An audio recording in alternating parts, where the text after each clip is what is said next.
Hello అండి, అందరికీ welcome to కొంచెం స్పెషల్ డిషెస్. బంగాళదుంప వేపుడు ఎప్పుడు చేసుకునేలాగా కాకుండా కరివేపాకుతో ఇలాగ పొడి చేసుకొని బంగాళదుంప వేపుడు చేసుకోండి.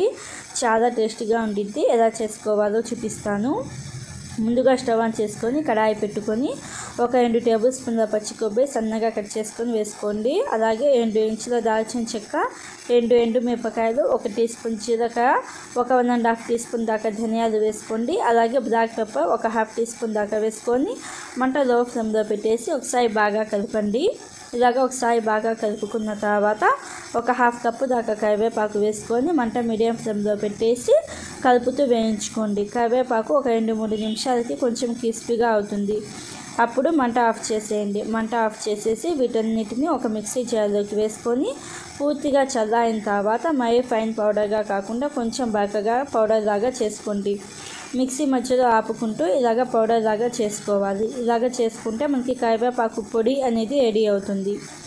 దీనిని పక్కన పెట్టేసేయండి. ఇక్కడ 5 మీడియం సైజ్ బంగాళదుంపలు పైన తొక్క తీసుకున్న వీటిని వీడియోలో చూపిస్తున్నట్టుగా సన్నగా కట్ చేసుకోండి. మరీ పెద్దవిగా కాకుండా ఇలాగా సన్నగా కట్ చేసుకోవాలి. ఇలాగ కట్ చేసుకున్న ఈ బంగాళదుంప ముక్కలన్నిటిని ఒక గిన్నెలోకి నీళ్ళలో వేసుకొని సాల్ట్ ఒక 1/2 టీ స్పూన్ దాకా వేసుకొని ఒకసారి బాగా కలుపుకొని పక్కన పెట్టండి.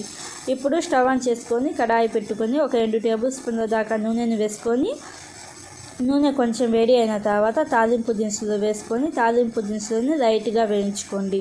లైట్గా వేయించుకున్న తర్వాత బంగాళదుంప ముక్కలు వేసేసి మంట హై ఫ్లేమ్లో పెట్టేసి ఒక 2-3 నిమిషాల పాటు హై ఫ్లేమ్లోనే కలుపుతూ వేయించుకోండి.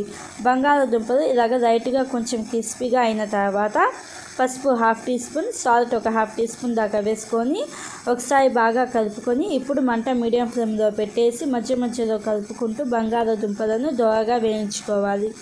ఇలాగ బంగాళదుంపలను దోరగా వేయించుకున్న తర్వాత రెడ్ చిల్లీ 1 టీ స్పూన్, మీ కారానికి తగినంత రెడ్ చిల్లీ వేసుకోండి. రెడ్ చిల్లీ వేసుకొని మనం గ్రైండ్ చేసుకున్న కరివేపాకు పొడి వేసుకోండి. కరివేపాకు పొడి వేసుకొని అంతా కలిసేటట్టుగా ఒకసారి బాగా కలుపుకొని సన్నగా కట్ చేసిన కొత్తిమీర వేసేయండి. కొత్తిమీర వేసేసి మంట ఆఫ్ చేసేయండి.